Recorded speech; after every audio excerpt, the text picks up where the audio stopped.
On en vient au rapport suivant. Il s'agit du dossier de la fermeture de l'école maternelle Pablo Neruda et de la modification des périmètres scolaires. Je donne la parole à Muriel Jandet. Merci, Monsieur le maire. L'école Pablo Neruda est une petite école de 4 classes située rue du Talweg, dans le quartier des Hauts-de-Chambéry. Cette école s'est beaucoup dégradée ces dernières années du fait d'actes de vandalisme répétés et d'une structure bâtimentaire fragile. Par ailleurs, cette école a toujours été peu fonctionnelle avec des classes à double niveau et des sanitaires s'ouvrant sur des classes. Les effectifs scolaires étant en diminution, l'école Pablo Neruda a perdu une classe en 2014 et une nouvelle fermeture est attendue à la rentrée 2016. Enfin, la faiblesse des effectifs en temps périscolaire, 10 enfants à midi, 2 à 4 le soir, ne permettent pas de proposer des activités de qualité. Aussi, afin de permettre aux enfants de Pablo Neruda de poursuivre leur scolarité dans de meilleures conditions d'accueil et de rationaliser les moyens pour la modernisation des écoles, il est proposé de fermer dès la rentrée 2016 l'école maternelle Pablo Neruda. Les enfants seront accueillis dans les écoles maternelles des Combes et de la Grenouillère. Cet accueil va nécessiter la modification des périmètres scolaires de ces écoles et l'ouverture d'une classe à l'école maternelle de Verbois. Une étude plus globale des périmètres scolaires sur le quartier des Hauts-de-Chambéry est engagée en partenariat avec l'Éducation nationale. Des ajustements de secteurs scolaires des maternelles pourront être proposés au conseil municipal à l'issue des concertations et réflexions en cours pour bien tenir compte des souhaits exprimés par chaque famille. Au premier semestre 2017, une mise à jour de l'ensemble des secteurs des maternelles et élémentaires des Hauts-de-Chambéry sera soumise à la délibération du conseil municipal. En conséquence, je vous demande, mesdames et messieurs, de bien vouloir retenir les conclusions suivantes. Le conseil municipal décide de la fermeture de l'école maternelle Pablo Neruda à compter du 6 juillet 2016, décide de la modification des périmètres scolaires au 1er septembre 2016 selon l'annexe 1 pour les enfants dépendant du secteur actuel de Pablo Neruda et les nouveaux inscrits dans les secteurs actuels des Combes, de la Grenouillère et de Verbois. Merci Madame Jandet. Nous avons eu divers échanges. J'ai notamment rencontré avec Muriel Jandet les directrices d'école après la rentrée des vacances de Pâques. À leur demande, un travail a été engagé. Nous aurons une nouvelle réunion le 2 juin. Nous avons maintenant connaissance de chacun des souhaits des familles, puisque une démarche a été faite individuellement auprès de chacune des familles pour connaître leur choix. Il se trouve que les choix et les volontés des familles sont un peu différents de ce qui avait été envisagé avec l'Éducation nationale et que les souhaits ne sont pas forcément d'aller dans telle ou telle école qui avait été pointée comme étant susceptible d'accueillir des classes nouvelles. Par conséquent, la délibération d'aujourd'hui est une délibération sur les périmètres qui est une délibération de forme sur laquelle nous continuons à travailler et sur laquelle nous serons amenés, après avoir conclu les concertations en cours, à avoir une délibération plus définitive. En tout cas, je souhaite que chacun des vœux des familles, tels que les familles les ont exprimés, puissent être pris en compte pour favoriser à la fois le confort des enfants, le respect des fratries et le choix des parents. Je redis qu'en aucun cas, nous avons le projet de fermer des écoles primaires à Chambéry-le-Haut, comme j'ai pu l'entendre ou le lire ici ou là. Il n'y a pas de petite école primaire à Chambéry-le-Haut. Celle qui existait, elle a été fermée il y a quelques années. Il s'agissait de l'école de la Croix-Rouge. Il n'y a pas d'école qui présente l'état de délabrement que connaît l'école Pablo Neruda. Je vous rappelle d'ailleurs que les parents d'élèves avaient demandé en 2013 une inspection sur l'état de salubrité de l'école et que cette inspection, qui a été signée par M. Henri Larnaud le 6 mai 2014, écrit notamment « La configuration des locaux induit différentes problématiques, impossibilité de mise aux normes d'accessibilité des étages pour les personnes handicapées, risque de chute dans les escaliers pour les jeunes élèves, risque d'interférence entre personnes logées et collectivités scolaires. Chaque classe est structurée sur 2 niveaux. Il en résulte des difficultés de surveillance des groupes classes par une seule personne. Les sanitaires ouverts à même la classe occupent une partie des niveaux supérieurs. On constate un manque d'hygiène et d'intimité. Chaque classe dispose d'un petit patio utilisé en cas d'évacuation incendie. Ces espaces ne font pas l'objet d'entretien. L'équipement du bâtiment, de manière générale, la ventilation des locaux est insuffisante, notamment en ce qui concerne les sanitaires et les salles de classe. Le bâtiment présente en outre des défauts d'étanchéité. Ce défaut a fait l'objet de nombreux signalements, etc. Bon, donc le problème du bâtiment, il n'est pas d'aujourd'hui. C'est vrai que la réflexion avec l'inspection académique, suite à l'annonce de la carte scolaire au mois de janvier, a un peu précipité les choses. J'ai dit l'autre jour aux directrices d'école, quand je les ai reçues, que nous voulions continuer à travailler avec elles. Je le redis donc publiquement ce soir. Voilà. J'ouvre le débat. Monsieur Fajot. Bon, vous permettrez de douter de ce que vous venez de dire, puisque je vais faire un petit historique. Question au maire le 10 février 2016, vous aviez dit publiquement donc. Je ne fermerai pas d'école. Je le confirme, Monsieur Fajot. Voilà. Le 10 février, c'était 2016. le 10 février. Non, mais 2016, c'est bien de resituer. C'était l'état de si notre vous permettez réflexion. que je puisse. Oui. Mais vous me permettez d'aller dans votre sens. Oui, pour une fois. Mais pour une fois, oui. C'est bien ça. Parce qu'après, je crois qu'on ne va pas aller dans le même sens. 23 mars, conseil municipal. Bon, on a eu des questions scolaires dans les différentes délibérations. On ne nous en parle pas de la fermeture. 2 jours après, c'est bien le 25 mars, on convoque les parents pour parler de la vétusté de l'école maternelle Pablo Neruda. C'est pas pour dans la lettre qui était envoyée aux parents, on ne parlait même pas de fermeture. Voilà. Donc je reviendrai sur la méthode de tout à l'heure, sur le fond. De quelle école on parle-t-on? D'une école maternelle située en REP+, c'est-à-dire en réseau d'éducation prioritaire, pour ceux qui ne savent pas ce que c'est, et située au cœur de la politique de la ville, en plus éligible au nouveau plan de rénovation urbaine.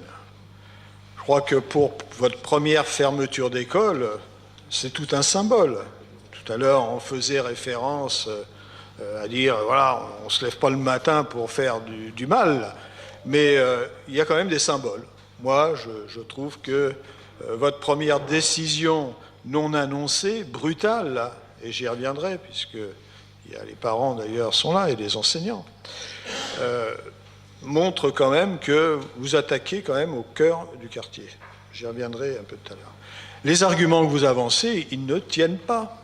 Ils ne tiennent pas. La vétusté des bâtiments publics ou privés, si on prenait comme considération la vétusté d'un certain nombre de bâtiments, on enfermerait, public et privé, je dis bien, pour éviter encore que vous nous resserviez qu'on n'a rien fait pendant 25 ans, machin, bon, ça, on a l'habitude. Hein. Et après l'inspection dont vous faites référence, oui, mais faites, puisque je vois qu'il y en a qui sont prêts à faire. Bon, pour l'instant, ça ne avance pas trop vite. En tout cas, sur le quartier des Hauts-de-Chambéry, on voit beaucoup plus de fermetures que de rénovations. Mais voilà. Sur l'insalubrité dont vous faites référence dans le rapport d'inspection, moi, je suis particulièrement inquiet. Je ne suis pas parent d'élève de cette école, mais je serai parent d'élève, je serai très inquiet que vous ayez continué à donner l'autorisation de fonctionner à cette école et qu'elle reçoive des enfants et des adultes, puisqu'il y a des ATSEM et des enseignants qui travaillent. Alors, je crois que aujourd'hui, votre décision, je ne sais pas pourquoi vous l'avez prise, vous n'avez pas éclairé, puisque les arguments, je viens de les développer. Ça, c'est sur le fond. Et sur le fond, il y a, dans votre délibération, en plus, il manque quand même beaucoup de choses. on n'a aucune garantie sur le maintien de la mixité. Je reviendrai sur la nouvelle sectorisation. On n'a aucune garantie. On n'a aucune garantie avec le découpage et la répartition des élèves que vous proposez. On n'a aucune garantie, été reçu avec une délégation de parents par l'inspection d'académie, enfin par le préfet et par délégation l'inspection d'académie. On n'a aucune garantie sur la scolarisation de tous les enfants de 2 ans dans l'école située en REP+. On n'a pas la garantie. Vous avez bien sûr. Voilà. On n'a pas aussi dans la délibération, je viens de lire sur la mixité, je crois que là-dessus aussi, c'est remettre en cause votre décision brutale, mais c'est ça, c'est en définitive, c'est sur la méthode brutale hein, qui est contestée à la fois par les élus.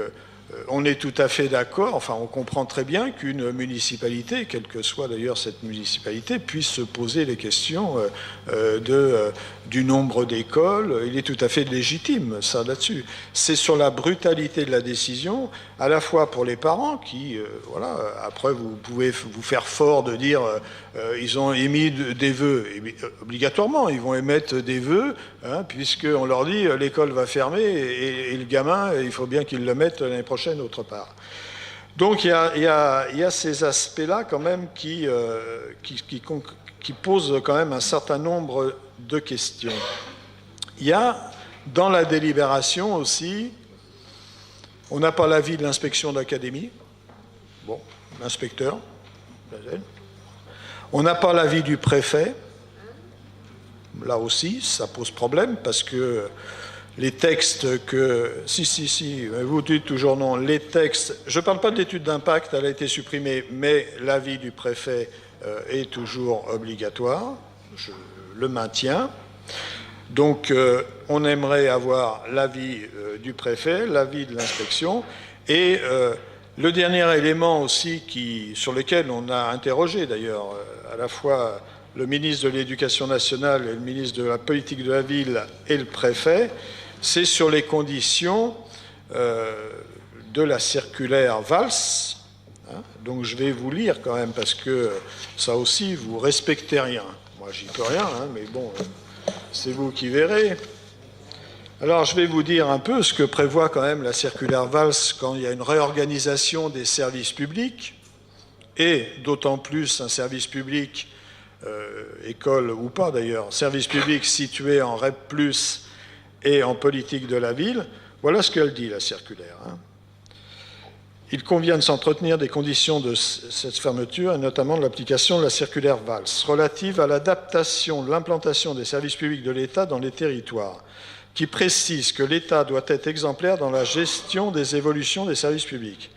Ainsi, les modifications, c'est le passage là, d'implantation territoriale des services de l'État, et notamment les éventuelles fermeture de sites doivent faire l'objet d'une anticipation et d'une coordination. Je souhaite que soient particulièrement prises en compte les zones rurales et périurbaines, mais également la nécessité d'un traitement différencié des quartiers de la politique de la ville. Après, je passe, je ne vais pas vous lire toute la circulaire Valls, hein, et elle est du 5 novembre 2015, donc elle est quand même très récente. Donc là, moi, c'est la question qu'on vous pose. Est-ce que le dispositif qui est prévu par la circulaire a été engagé? Et dans ce cas-là, s'il a été engagé, on aimerait en connaître les conclusions. Voilà sur le fond, quelques éléments. Sur la forme, je l'ai déjà dit, c'est quand même la brutalité de l'annonce. Hein, je crois que faire venir, comme j'ai dit tout à l'heure, les parents le 25 mars... pour lui dire on va fermer l'école parce qu'elle est insalubre, je crois qu'il y a d'autres méthodes. D'autant plus d'autres méthodes qui avaient des ouvertures, comme à chaque fois d'ailleurs, des ouvertures qui vous avaient été présentées, aussi bien par les parents d'élèves, hein, qui demandaient un délai de concertation, puisque la communauté éducative n'a pas été du tout concertée, contrairement à ce que vous dites, les enseignants qui vous avaient fait des propositions, hein, je crois qu'aussi là-dessus, vous l'avez évoqué tout à l'heure, mais des propositions qui nous semblaient pouvoir retenir votre attention. Là aussi, vous n'en tenez pas compte. Je crois qu'il y a quand même aujourd'hui, vous avez créé une situation de mécontentement global, je pense, des parents, des enseignants du quartier de Chambéry-le-Haut. Et pour conclure sur cette fermeture, nous, on vous demande de revoir votre position avec, ça peut faire sourire quelques-uns, mais je crois que c'est aussi ça le débat qu'on doit avoir.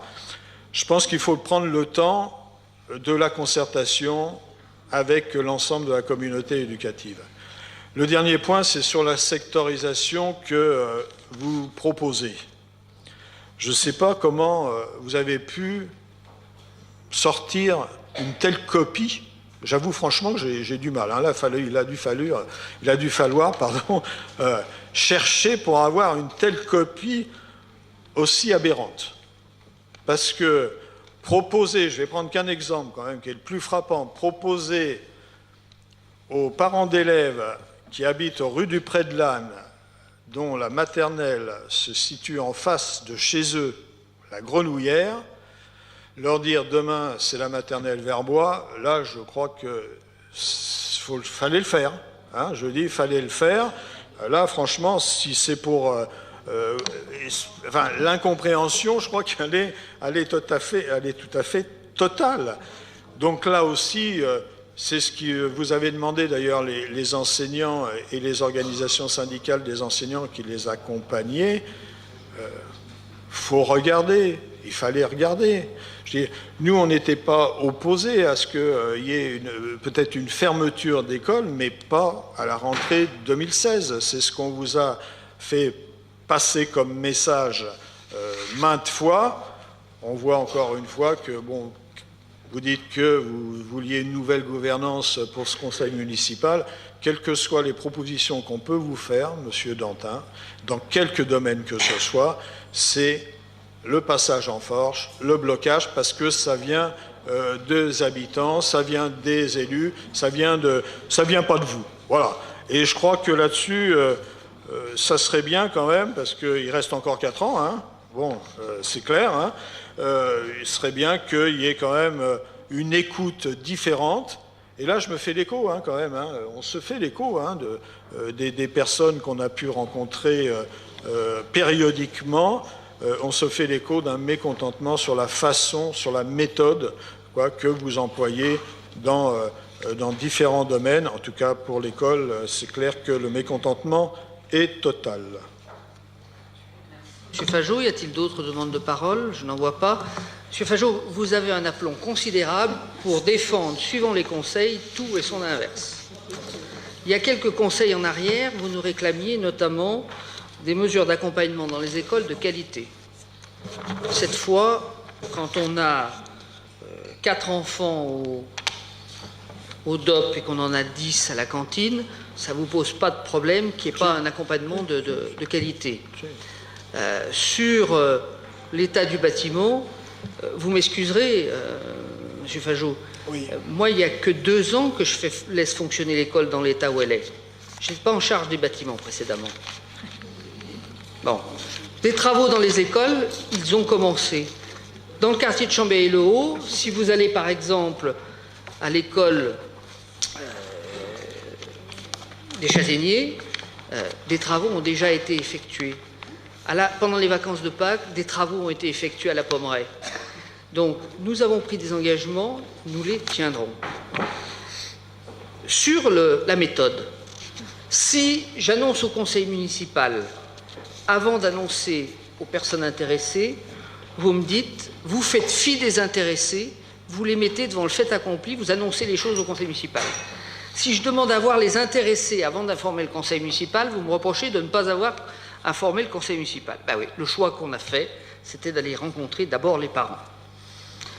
Vous avez vous-même regretté, dans une réunion, le manque de mobilisation des parents de Pablo Neruda par rapport à la décision municipale, et vous êtes fait fort d'aller activer des délégations de parents dans d'autres écoles.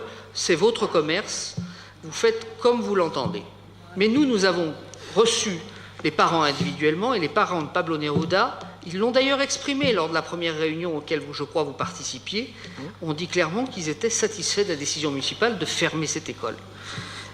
Une fermeture d'école, quelle que soit la date, elle nécessite de rebattre les cartes pour ajuster les choses au mieux. On n'a pas décidé, on l'avait dit dès le départ, de prendre les 2 classes et puis de les emmener comme ça n'importe où. On a demandé à chaque parent des 2 écoles, des 2 classes concernées, de faire connaître leur choix. Bon. Maintenant, on y voit clair sur là où souhaitent aller les familles. C'est vrai que ça peut permettre de remodifier l'esquisse de carte scolaire qui avait été faite. Et nous nous sommes inscrits dans cette volonté de travailler de cette manière-là. Il y a des problèmes aussi, vous ne les avez pas soulevés ce soir, mais les directrices nous en ont parlé, le jour où on les a vus, d'effectifs entre le Mollard et la Pommeraye. Il y a peut-être nécessité de bouger quelque part les lignes entre les 2 écoles, ce qui peut avoir des conséquences sur le périmètre de l'école des Combes. Le travail, il se fait à ce niveau-là. Alors effectivement, on n'est peut-être pas dans l'esbrouf, mais on a pris chaque cas de manière individuelle et je tenais à ce que chaque cas de famille soit pris de manière individuelle. J'ai eu l'occasion au cours de ces derniers jours d'aller faire de la marche à pied pour bien me rendre compte des distances entre tel et tel bâtiment scolaire. J'y suis allé avec Muriel Jandet et avec notre directrice générale adjointe en charge d'eux, parce que je voulais être sûr des arbitrages que l'on peut prendre. Donc vous me permettrez de réserver à la discussion que j'aurai avec les directrices le 2 juin l'état de nos réflexions sur le périmètre scolaire par rapport aux propositions qu'elles nous ont faites, par rapport aux propositions qu'est en train de retravailler l'inspecteur d'académie. Et je voudrais, M. Fajot, vous dire que ça ne sert à rien de faire peur. La scolarisation des plus de 2 ans en REP, elle est de droit. Elle est de droit. Bon, par conséquent, nous devrons scolariser les enfants de 2 ans dont les parents souhaitent la scolarisation. Il n'y a pas de question existentielle sur ce sujet-là. Mais l'endroit, il y a sur l'ensemble du quartier suffisamment de locaux qui sont disponibles pour qu'on puisse travailler sur différentes alternatives. Mais je le redis, nous avons obtenu, dans les discussions que nous avions avec l'inspecteur d'académie, un engagement pour que les 2 postes des 2 enseignants qui restaient affectés à Pablo Neruda soient bien resitués sur le quartier des Combes. Et tant que les textes ne seront pas modifiés, les règles qui s'appliquent en REP, elles s'appliqueront école Pablo Neruda présente ou école Pablo Neruda absente. Voilà. Je sais que tout changement fait peur, mais j'ai le sentiment que vous cherchez à exacerber ces peurs de manière quasi systématique et permanente. Ça peut être un jeu, je vous vois sourire, ça peut être un jeu. Moi je pense que ça ne l'est pas. Voilà. Et je pense que si j'ai souhaité mettre des moyens sur le scolaire, même si sur le périscolaire, nous avons été mis devant le fait accompli par des décisions gouvernementales, nous avons peut-être mis trop de temps à votre goût pour mettre en place, mais ce que nous avons mis en place, les retours que j'ai, c'est que globalement ça marche plutôt bien et que les parents sont plutôt satisfaits. Donc on ne règle encore pas toutes les situations, mais on veut continuer dans ce sens-là. Donc effectivement, il y a un jour, un moment, en mars 2020, les Chambériens auront à choisir et à juger. Laissez-nous le temps de faire le travail. Voilà. Je soumets M. Ruffier. Merci, Monsieur le maire. Je ne souhaite pas mélanger les gens ni jouer les anciens combattants, mais j'ai eu quand même quelques responsabilités sur le quartier de Chambéry-le-Haut pendant des années. Nous avons obtenu des résultats qui ont été reconnus nationalement. J'ai travaillé avec des adjoints à l'éducation successifs. J'ai commencé avec François de Charmas, avec André Gervason, avec Jean-Yves Camoz. J'ai terminé avec Daniel Bacdavid. Bon, il y a deux choses que je voudrais dire par rapport à ça. D'une part, c'est que en matière de carte scolaire, il est quand même possible d'anticiper les choses. Et il y a des tendances qui nous amenaient à penser que certaines écoles allaient baisser, d'autres allaient augmenter.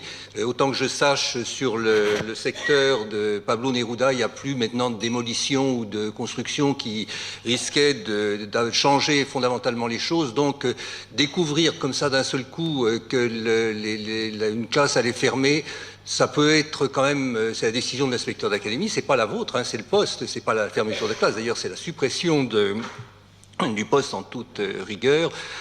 Ça aurait pu être un peu anticipé, mais mon propos, je ne voudrais pas le porter là-dessus. Je vous ai écouté attentivement, monsieur le maire, tout à l'heure, et je vous ai entendu énumérer un certain nombre de soucis quant aux souhaits des parents, à l'équilibrage, etc. Il y a un souci que vous n'avez pas évoqué et qui a guidé notre action pendant près de 20 ans ou 25 ans sur le quartier là-haut. C'est le souci d'assurer au maximum la mixité sociale dans les écoles. Quand le quartier des Châtaigniers s'est construit, une école maternelle a été construite sur place. Elle continue à fonctionner, je crois qu'elle est toujours d'ailleurs bien occupée. Il avait été prévu à l'origine par les urbanistes de construire une école élémentaire. Nous avons veillé à ce que les enfants des Châtaigniers, même si c'était pas très commode, si ça répondait pas au souhait initial des parents, et même à ce qui avait été annoncé par les promoteurs, je crois me souvenir, ça remonte aux années 83, 84, je crois. Nous avons veillé à ce que cette population nouvelle vienne conforter un certain nombre d'écoles, en particulier entre les Combes et le Pré-de-Lade. Et tout ça, c'est une des clés de la réussite, outre les moyens que nous avions réussi à mobiliser, que ce soit du côté de la ville, du Conseil général qui finançait la zone d'éducation prioritaire, de l'État, des crédits successifs sur un certain nombre de postes concernant par exemple le plan informatique pour tous ou les activités scolaires. Bon, tout ça a beaucoup contribué, le travail et la qualité du projet pédagogique qui avait été élaboré et mis en œuvre par tous les enseignants a contribué à cette réussite. Mais il y a un point qui a été aussi essentiel, c'est que tout au long de ces 25 ans, nous avons veillé de façon constante et en lien étroit avec les adjoints successifs au maintien de cette mixité. Or, tout à l'heure, je ne vous ai pas entendu citer ce souci dans vos préoccupations. Le souci des parents, la volonté des parents, c'est une chose, mais ce n'est pas le seul souci à prendre en compte. Il est nécessaire d'affirmer une volonté politique. Au cours avant 2012, deux mesures assez catastrophiques ont été prises. D'une part, ça a été la réforme du temps scolaire. C'est une des seules raisons pour lesquelles je suis intervenu ici au conseil municipal, quand on est passé à 5 matinées de classe à 4. Et ça a été vraiment un coup bas porté à l'école. Et la deuxième mesure, et on a pu en mesurer les conséquences sur le quartier de Chambéry, ça a été la suppression de la carte scolaire. On a vu se vider le collège de Cotrousse, qui est passé de 600 à je ne sais pas combien, 400 ou 405, 420 actuellement. Même encore plus bas, je n'ai pas les derniers chiffres en tête, et devenir une concentration de problèmes.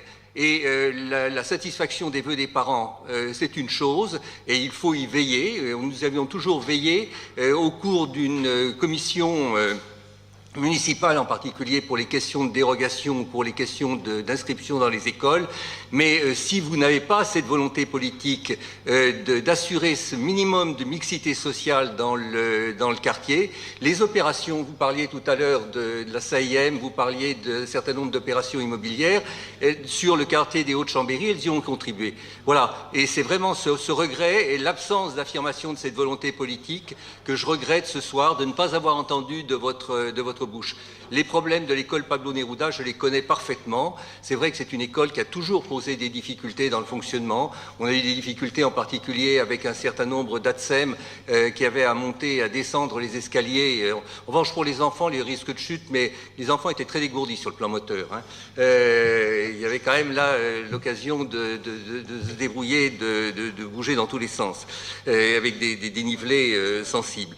C'est une école qui pose problème, c'est vrai, il y avait des mesures peut-être à prendre. Mais moi, ce que je regrette ce soir, c'est l'absence d'affirmation de cette volonté politique par rapport au quartier. Et ça m'inquiète pour l'avenir. Merci, Monsieur Ruffier. On ne va pas jouer les anciens combattants, comme vous l'avez vous-même dit. On ne va peut-être pas mélanger les genres, mais vous me permettrez de vous rappeler qu'on a travaillé un certain nombre d'années ensemble, en assez bonne intelligence, pendant près de 15 ans. Je pense qu'à cette époque-là, vous m'avez assez fréquenté pour connaître quelle est ma sensibilité sur les sujets, sans que je sois obligé de prononcer les phrases mot après mot. Je rappelle que, ça a sans doute été oublié, mais le lancement de la première opération de réhabilitation du quartier, HVS, a été annoncé lors des 20 ans du quartier de Chambello en 1987 par le conseiller général du quartier à la demande du maire. Donc ce souci d'équilibre du quartier, je pense que mieux que des phrases, mon histoire personnelle en atteste. Et je conviens, s'il faut que je le dise explicitement, que la question de l'équilibre, mais ça vaut à Chambello, ça vaut partout dans la ville. Hein, la question de l'équilibrage. Je pense que à partir du moment où le service militaire, qui était une formidable école de mélange des classes, a disparu, l'école de quartier, l'école de village, reste le dernier lieu où ce mélange est assuré, ou doit être assuré. C'est vrai qu'on a sur Chambello une fuite, non pas une baisse de natalité sur le quartier, mais une fuite vis-à-vis de la scolarisation qui pose question, pose problème, pose souci. Et donc c'est un sujet sur lequel nous travaillons avec l'inspecteur d'académie. Sur les chiffres et les prévisions d'effectifs, c'est vrai que je parle sous le contrôle de Muriel Jandet. Quand on avait envisagé la rentrée 2016 avec l'inspecteur d'académie dans le courant du mois de novembre, c'est pas du tout, on n'était pas sur cette évolution prévisible-là. La réalité des chiffres de janvier qui ont amené l'inspecteur à prendre des positions au niveau des instances de l'éducation nationale et du CDEN nous ont aussi un peu surpris, je le dis très sincèrement. Voilà. Je vous propose, Monsieur Dupassieux. Oui, comme le disait souvent Louis Besson, dans la vie on a deux choix, soit de se répéter, soit de se contredire, et je préfère me répéter. Donc je vais me répéter une nouvelle fois sur la question de l'entretien du patrimoine, puisque ce n'est pas M. Fajot qui était adjoint au bâtiment, mais c'était moi. Vous étiez membre du conseil municipal, vous auriez dû vous en rendre compte. Et donc, qu'est-ce qui a été fait effectivement sur les écoles? Je me répète, hein, voilà, 1 million d'euros en moyenne annuelle sur le dernier mandat. Grosso modo, 500 000 euros sur l'entretien courant. M. Davoine connaît très bien ça. Et puis 500 000 euros sur des gros travaux. Valdec-Rousseau, l'école CAF, Jopet, Chambéry-le-Vieux. Voilà, bon. Je cite quelques exemples. Et donc, je rappelle simplement que l'année dernière, en ayant fait de cet entretien des écoles une priorité de votre mandat, vous avez mis 190 000 euros, si je me rappelle bien. J'hésite entre 170 000 et 190 000. 196 000, bon. Voilà. Et nous mettions 1 million d'euros par an. Voilà. Et donc, vous faites ce que vous pouvez, certainement, mais arrêtez de dire qu'effectivement, vous faites 10 fois mieux que nous, parce qu'actuellement, c'est plutôt 5 fois moins. Et si vous continuez sur ce rythme-là, je ne sais pas dans quel état, effectivement, le patrimoine va être trouvé dans 4 ans, parce que M. Davoine le sait très bien, hein, à la fin de l'année, les services nous présentent une liste de tous les travaux qu'il y a à faire dans tous les bâtiments. Il y en a grosso modo pour 4 millions d'euros. Et puis, ben, on en fait pour 1 800 000, 500 000 pour vous. Bref, voilà. Donc le compte n'y est pas. N'y était pas ni pour nous, ni pour vous. Et quant à la signalisation des problèmes sanitaires, je pense que M. Davoine fait comme moi. Chaque fois que les services nous signalent quelque chose, moi j'allais sur le terrain, j'allais me rendre compte de la priorité des travaux qu'on nous signalait pour effectivement prendre des mesures. Jamais je n'ai eu une note, jamais, je vous mets au défi de sortir une note des services techniques, m'ayant signalé tous les problèmes que vous avez signalés sur l'école Pablo Neruda. Jamais. Non, non, mais c'est pas la peine de rigoler, monsieur Chassot. Sortez-moi la note. Sortez-moi la note. La note que vous évoquez, elle a été sortie en mai 2014. Nous étions plus en responsabilité, mais jamais cette note n'était sortie. Et je peux vous ramener très facilement, parce que je les ai conservées, les demandes de travaux 2012-2013. Je peux vous les amener. Documents des services. Monsieur Dupassieux. Monsieur Davoine connaît très bien ces documents, où on liste l'ensemble, j'en termine, où on liste l'ensemble des demandes. Eh bien, dans ces deux documents 2012-2013, vous n'avez aucune demande concernant Pablo Neruda. Très bien. Écoutez, monsieur Dupassieux, on peut, pour le plaisir des Chambériens, continuer à s'envoyer les chiffres à la figure. Moi, je vous donnerai les états qui m'ont été sortis par les services techniques des travaux qui ont été faits dans les écoles au cours des années précédentes. Comme ça, ça vous permettra de me les corriger et d'avoir les chiffres justes pour mes appréciations des temps qui viennent. Donc, je vous ferai faire une copie et je vous ferai transmettre le document tel que je l'ai. Voilà, je vous propose de passer au vote. Chers collègues, quels sont ceux qui sont contre le rapport qui est proposé? Je vais demander la parole, monsieur le maire. Monsieur Fajot, on a déjà longuement discuté. Donc, je vous propose de passer au vote. Non, mais enfin, je sais pas, enfin, franchement, vous avez une conception quand même. Écoutez...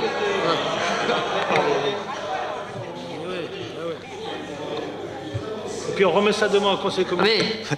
Vous avancez un certain nombre voilà. Allez, monsieur Fajot, je ne voudrais pas que vous soyez... Je ne voulais pas que vous vous sentiez brimé, alors exprimez-vous. Voilà, c'est gentil, c'est quand même, pour une fois. Non, mais 2-3 points, parce que je vous ai posé des questions, vous n'y répondez pas. C'est pour ça que je reprends la parole. L'avis de la... Pardon? Eh bien, c'est ce que je fais. Ne soyez pas impatients. Allez. Oui, mais il ne faut pas qu'on cherche trop. Allez. Hein? Bon. L'avis de l'inspecteur, de l'inspection d'académie, vous ne l'avez pas. L'avis du préfet, vous avez dit non, mais je le veux. Et le dispositif de la circulaire Valls, vous ne répondez pas. Alors, soit vous n'en avez pas pris connaissance, soit elle ne s'applique pas à Chambéry. Bon, moi, peut-être, hein, je ne sais pas, c'est peut-être un microclimat qu'il y a. Voilà. Juste, je ne sais pas, moi, j'aimerais bien qu'on réponde quand même à nos questions. Après, sur les travaux... Bon, sur Pablo Neruda, 2014-2015, il n'y a pas eu de travaux, de fait.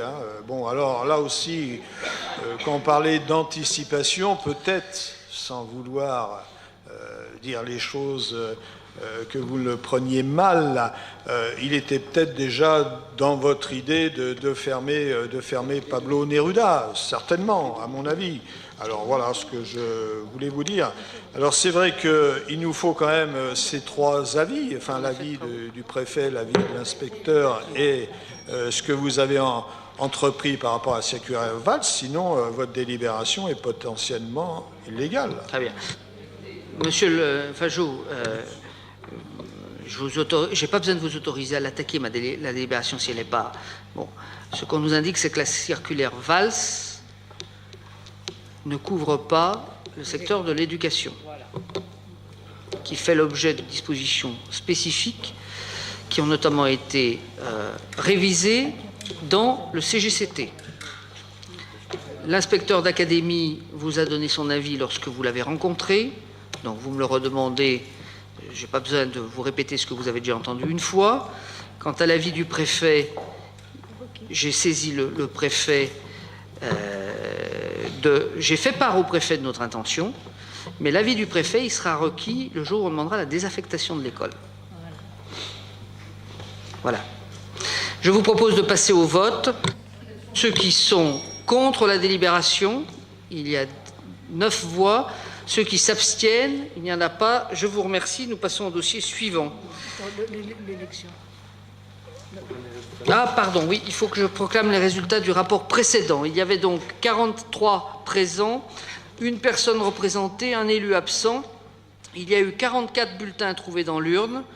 Il y a 0 bulletin nul, 0 bulletin blanc, 35 oui, 9 non. Les suffrages exprimés c'était donc de 44. La délibération est donc adoptée par 35 voix pour et 9 voix contre.